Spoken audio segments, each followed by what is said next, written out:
ৰাৱণৰ দ্বাৰা লংকাৰ চাৰিদ্বাৰ অৱৰোধ। ৰাম জয় শব্দৰ দ্বাৰা কপিসকলে সিংহনাদ কৰিলে। সেই শব্দ শুনি লংকাত ৰাৱণে প্ৰমাদ গণিলে। ৰজাই ক'লে, দেৱৰ গতি কোনে ৰোধ কৰিব পাৰে? নৰ বান্দৰে লংকাপুৰী বিনাশ কৰিব। শ্ৰীৰাম, লক্ষ্মণ আৰু যিমান সৈন্য সেনাপতি মৰিছিল, ৰাতি নোপোৱাওঁতেই সকলো বাচি উঠিল।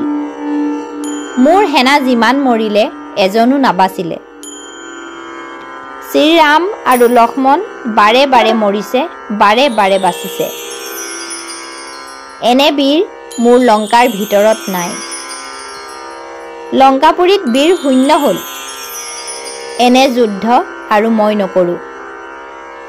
দৰজা বন্ধ কৰি ভিতৰ সোমাই থাকিম। প্ৰাণ ডাঙৰ ধন। লংকাপুৰীলৈ সোমাবলৈ আৰু বাট নিদিওঁ। সেই বুলি লংকাপুৰীৰ চাৰিদ্বাৰ বন্ধ কৰিবলৈ ক'লে। ৰজাৰ আদেশ পাই নিশাচৰবিলাকে চাৰিদ্বাৰ বন্ধ কৰি দিলে। সোণৰ কপাট, অতি ভয়ংকৰ শিল। তাত আনকি চন্দ্ৰ সূৰ্য পৱনেও গতি কৰিব নোৱাৰে। 5 দিন দ্বাৰৰ কপাট খোলা নাই। সুগ্ৰীৱ বীৰে হাঁহি হাঁহি সকলোকে ক'লে, দুৱাৰত কপাট মাৰি ৰাৱণ সোমাই আছে। মনতে সি ভাবিছে নেকি ৰণত জিনিলো বুলি?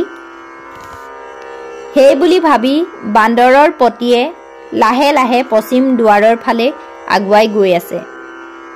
তাত গৈ দেখিলে ৰঘুনাথ সমুদ্ৰৰ পাৰত বহি আছে। চাৰিওফালে বান্দৰবিলাক, ওচৰত লক্ষ্মণ, হনুমান, জাম্বুবান আৰু বিভীষণ, এই তিনিজনে ৰামক কৃতাঞ্জলি কৰি আছে। তাত গৈ সুগ্ৰীৱ ৰজা উপস্থিত হ'লগৈ। তেওঁ সম্ভ্ৰমেৰে আহি ৰামৰ চৰণ বন্দিলেহি। লক্ষ্মণৰো পাদপদ্ম শিৰত বন্দিলে। শ্ৰীৰামে সুগ্ৰীৱক সুধিলে, হে ৰাজন, লংকাৰ অধিকাৰীয়ে কি মন্ত্ৰণা কৰিছে? চাৰিদ্বাৰত কপাটে বন্ধ কৰি ৰাখিছে। 5 দিন হ'ল কিয় ৰণ কৰা নাই?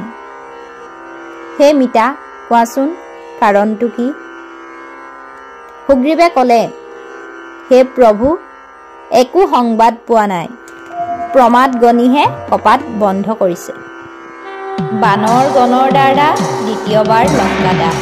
শ্ৰীৰামে ক'লে, হে মন্ত্ৰী জাম্বুবান, তুমি কিবা উপায় চিন্তা কৰি কিবা এটা কৰা।